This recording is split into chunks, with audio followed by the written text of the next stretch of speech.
नमस्कार, मी काकीस किचन या युट्यूब चॅनलवर तुमचे सगळ्यांचे स्वागत आहे। आज मी तुम्हाला अगदी सोप्या पद्धतीने तांदळाचे पळी पापड करून दाखवणार आहे। पापड बनवण्यासाठी इथे मी 1 वाटी तांदळाचे पीठ घेतलेले आहे। पीठ अगदी सपाट वाटीच घ्यायचं। आता हे पीठ मी कसं तयार केलं, एक दिवस तांदळाला 2-3 पाण्याने स्वच्छ धुतलं। त्यानंतर हे तांदूळ फॅन खाली वाळवून गिरणीतनं दळून आणलेलं आहे। आता हे पीठ मी चाळणीने चाळून घेते।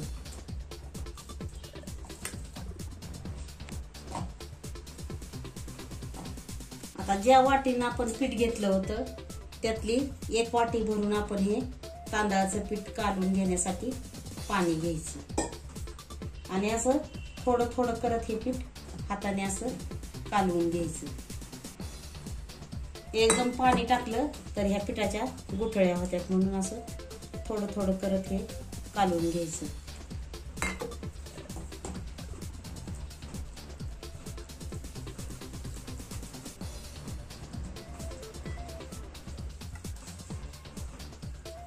आता हे पीठ आपल्याला पातळ करायचंय, त्यामुळे अजून आपण 1 वाटी इथं पाणी वापरणार आहोत।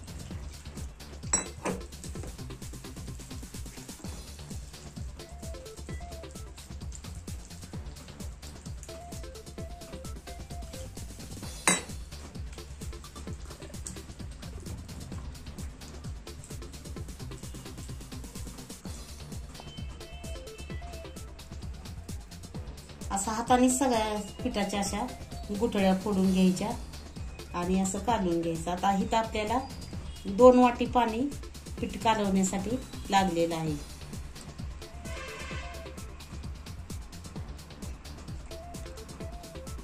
आता गॅसवर एक जाड बुडाची कढई ठेवलेली आहे। आता आपल्याला इथं आपण पीठ कालवण्यासाठी 2 वाट्या पाणी वापरलेले आहे। आता आपल्याला इथं 8 वाट्या पाणी घालायचं आहे।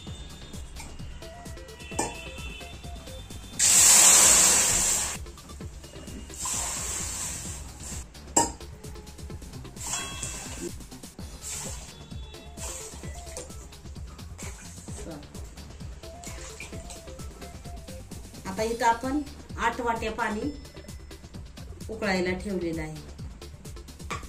आता पाणी गरम झाले। आता 8 वाट्यामधलं आपल्याला 2 वाट्या पाणी काढून ठेवायचे, कारण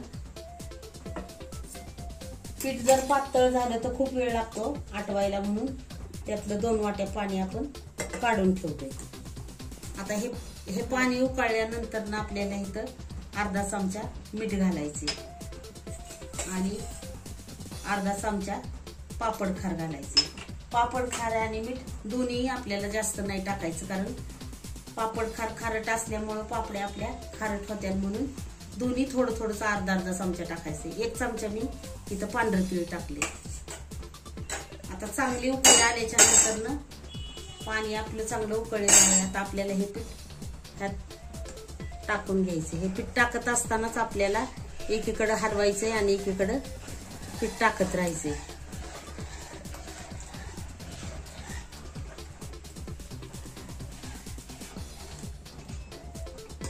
आता आपल्याला गॅस मोठा ठेवून हे सतत हलवत राहायचे।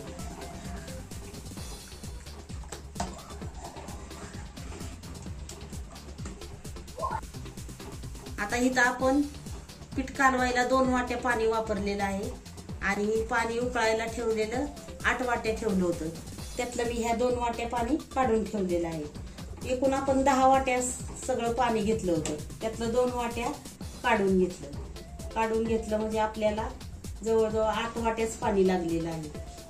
त्यामुळं तुम्ही 2 वाट्या एक्स्ट्रा पाणी घाला आणि ते गरम झाल्यानंतर ना साईडला काढून ठेवा। जर लागलं तर पाणी टाकायचं, नाहीतर पाणी टाकायचं नाही, नाहीतर खूप पातळ झाल्यावर मग जास्त वेळ लागतो आपल्याला हे पीठ सगळं आटवायला, म्हणून 2 वाट्या पाणी जास्तच घ्यायचं आणि उकळलं की पाणी बाजूला ठेवायचं। लागलं तरच टाकायचं, नाही लागलं तर नाही टाकायचं।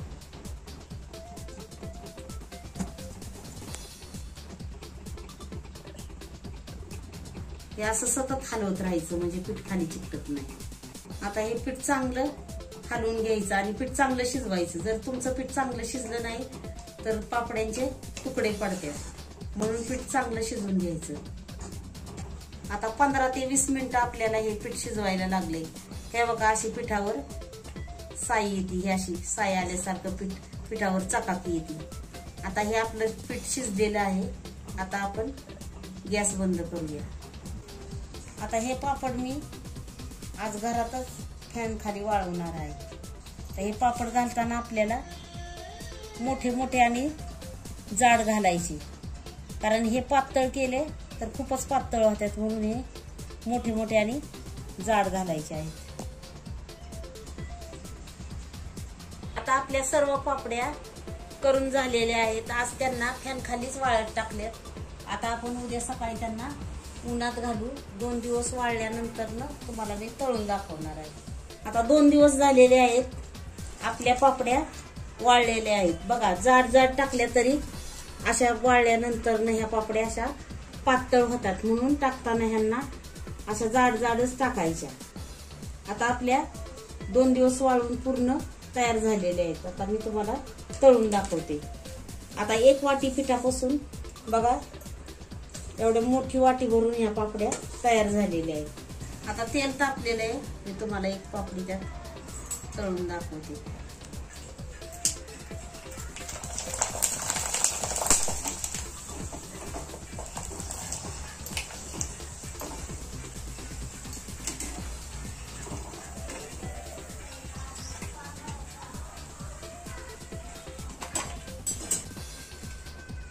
आता आपली एकदम कुरकुरीत आणि तोंडात टाकताच विरघळणारी या तांदळाच्या पापड्या तयार झालेल्या आहेत.